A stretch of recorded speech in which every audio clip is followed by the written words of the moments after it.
John Charles Patrick Croghan Daly, was a South African-born American radio and television personality, CBS News broadcast journalist, ABC News executive, TV anchor, and game show host, best known for his work on the CBS panel show What's My Line? In World War II, he was the first national correspondent to report the attack on Pearl Harbor and the death of Franklin D. Roosevelt, and he covered much of the frontline news from Europe and North Africa. Early life. The second of two brothers, Daly was born in Johannesburg, South Africa, where his American father worked as a geologist. While in Johannesburg, Daly attended Marist Brothers College. After his father died of a tropical fever, Daly's mother moved the family to Boston, Massachusetts. At that time, John was 11 years old, and attended the Tilton School and later served on its board of directors for many years, contributing to the construction or restoration of many buildings on campus. He did his post-secondary education at a junior college and graduated from Boston College. Daly worked for a time in a wool factory and a transit company in Washington, D.C., before becoming a reporter for NBC Radio and later CBS.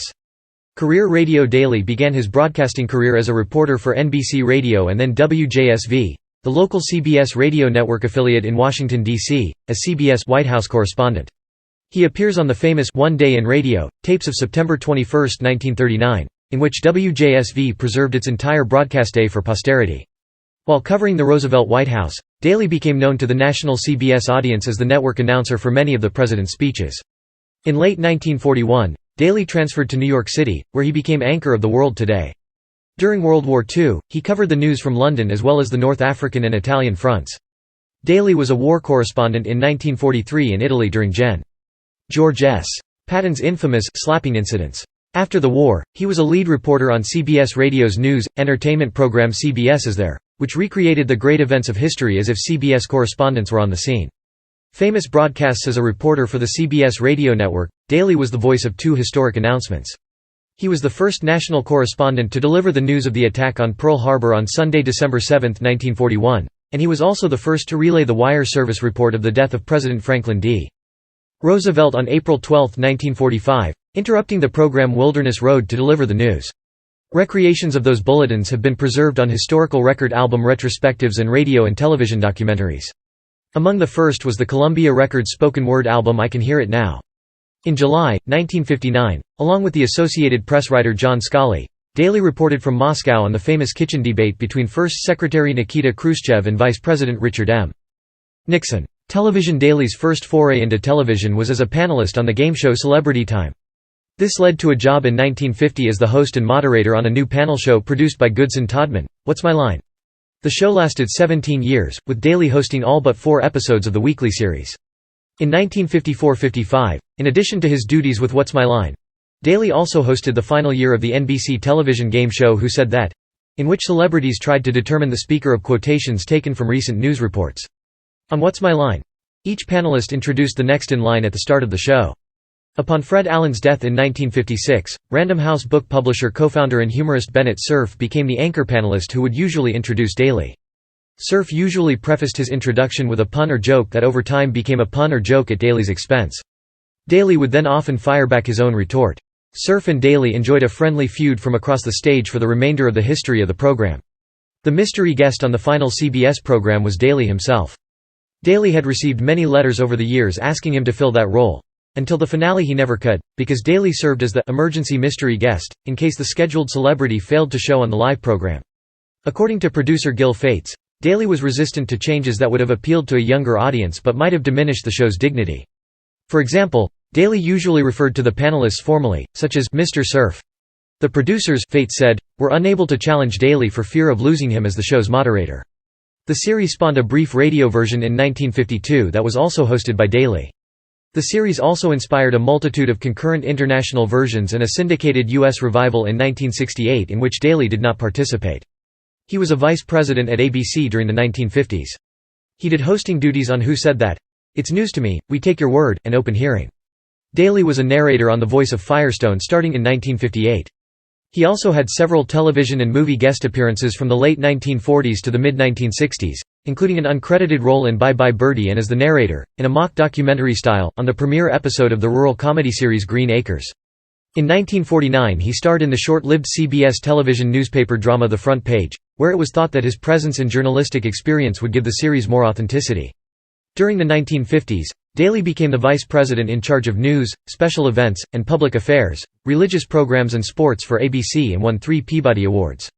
From 1953 to 1960, he anchored ABC News broadcasts and was the face of the network's news division, even though What's My Line was then on competing CBS.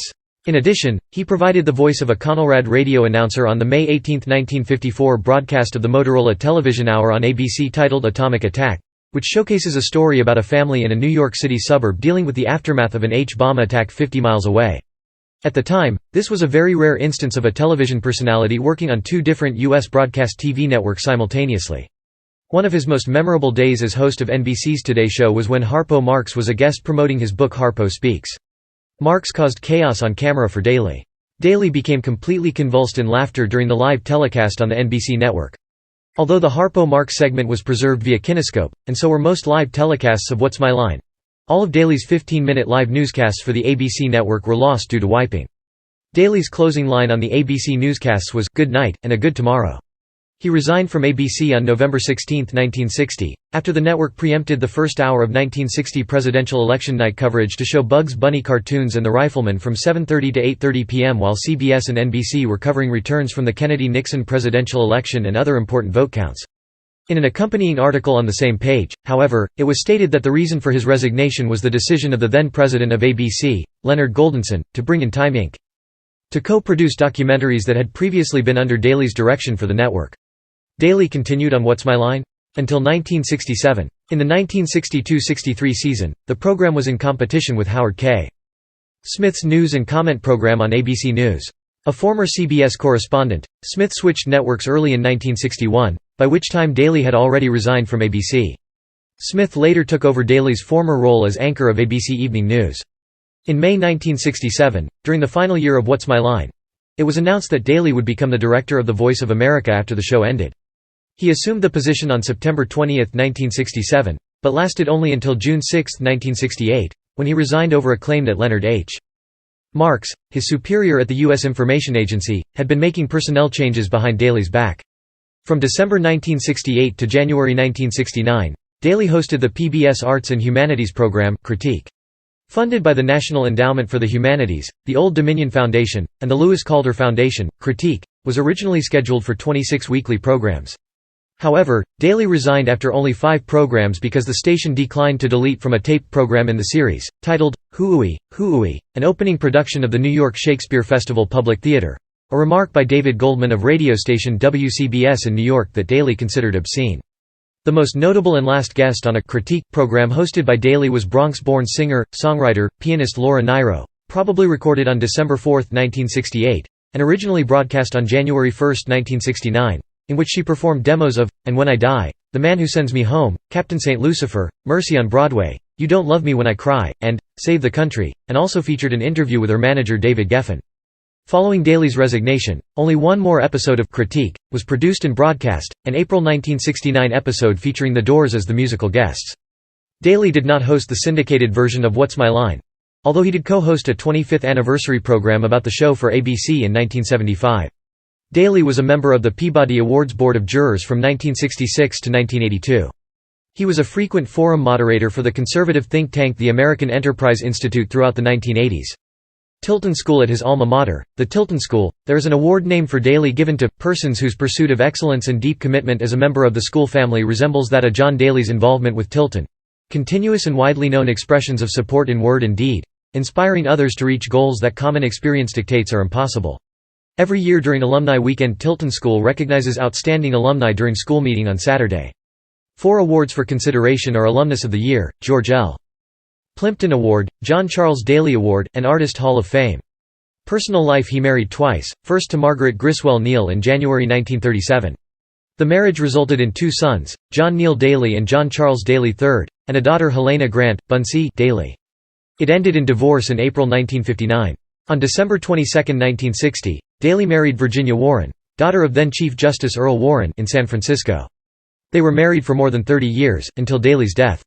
Their marriage yielded 3 children, John Warren Daly, John Earl Jameson Daly, and Nina Elizabeth Daly. Death: Daly died of cardiac arrest at his home in Chevy Chase, Maryland on February 24, 1991, 4 days after his 77th birthday.